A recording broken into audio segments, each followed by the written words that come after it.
Right, should work a little better now. Hi and welcome to GD3D's 3D Pathfinder YouTube channel. It's 2025, let's get to it. Today we'll be looking at Lancaster's City Information Model, how to use it in CityEngine. Okay, so as we transition rather abruptly to the office microphone, you didn't think I'd record this outside as well, did you? It's a tad cold today. This video is part of our book, Geodesign Urban Digital Twins and Futures, set of companion tutorials to help you kickstart your urban digital twin journey. As I've already said, we'll be looking at bringing into CityEngine the Lancaster City Information Model.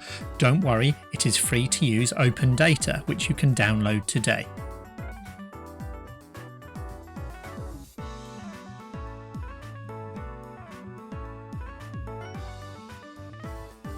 Firstly, we're going to use the download link, either obtained from our book companion website or in the description below in this video.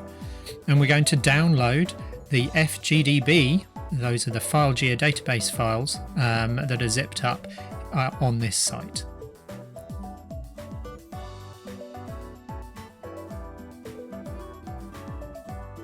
Obviously, when publishing this Lancaster 3D data or using it in your work, we ask you to cite and acknowledge its use properly.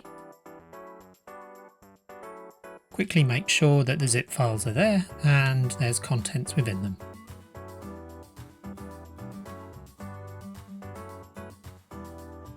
Next, we have CityEngine loaded up, and we will now create a separate CityEngine project. Do this by right-clicking in the navigator pane and going to New CityEngine Project, and here I'm going to call it LCIM. Now drag and drop your zip files from the Downloads directory into the Data directory in your CityEngine project as shown here. Right-click on the Data directory and click Show in File Manager. Once here, extract all or unzip each of the zip files you've downloaded.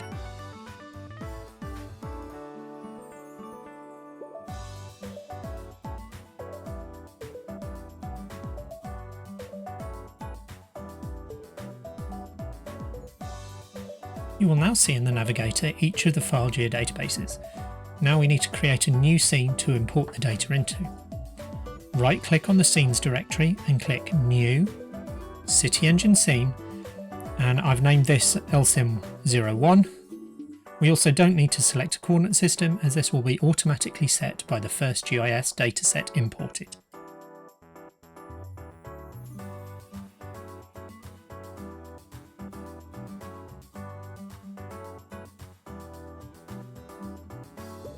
If you look on screen, I will show you the contents of each file geodatabase. As you can see, each one has a different set of data.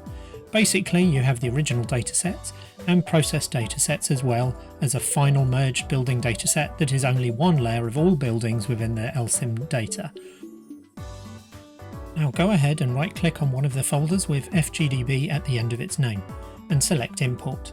Here in this dialog box, I have clicked the button Deselect All Datasets, and then I have only selected the University of Lancaster data, which we can explore together. Click Finish and note the next dialog box shows your data is in British National Grid Coordinate System, and click OK.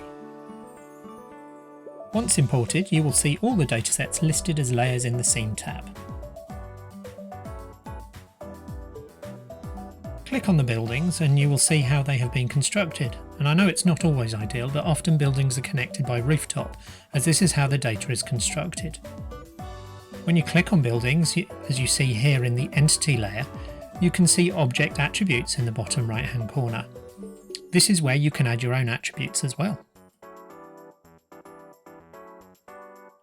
Go ahead now and turn on and off the layers to see the different geometry types. Click on them and check out the attributes in each of the layers and think about how this might be useful.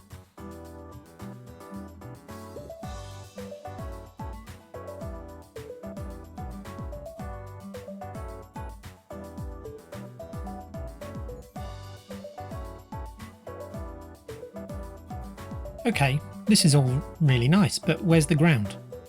Go to File and then Get Map Data. You may have to sign in here, so look away while I put my password in for ArcGIS Online.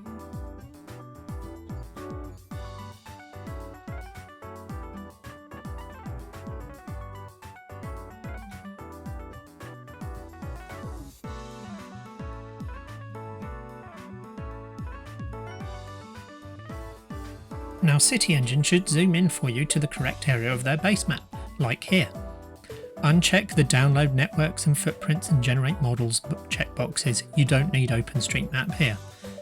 Now click on the Set Extent button and move and position your extent box, ensuring also that resolution of both base map and elevation are what you want. For this area I have chosen very high, but you might choose differently.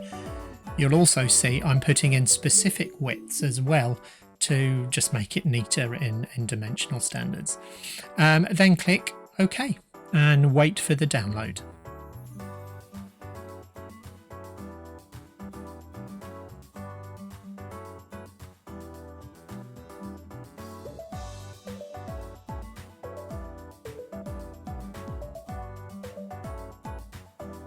That looks better, a nice satellite base map for our data.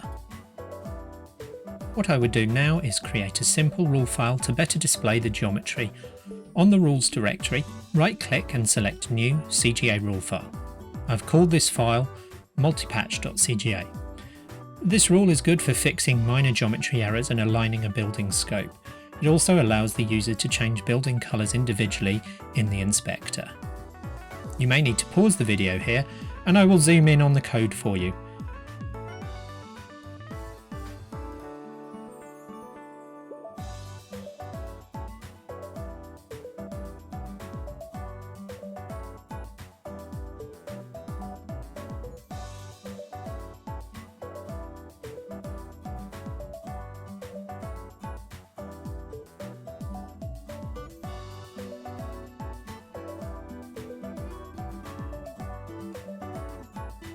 Once typed out, click File and Save, or the keyboard shortcut Ctrl+S, and now apply it to your buildings.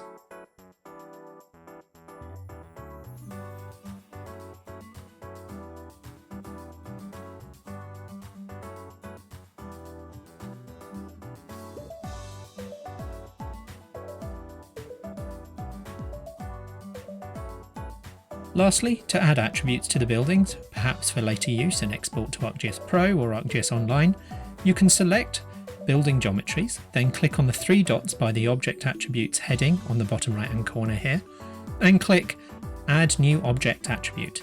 Here I just gave the buildings the name Lancaster University, imaginative, huh? And you could use this to assist you in more advanced rules.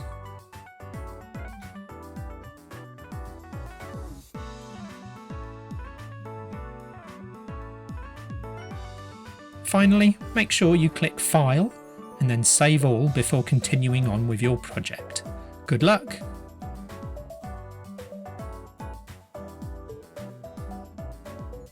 Thanks for watching. Like and subscribe. So many edits.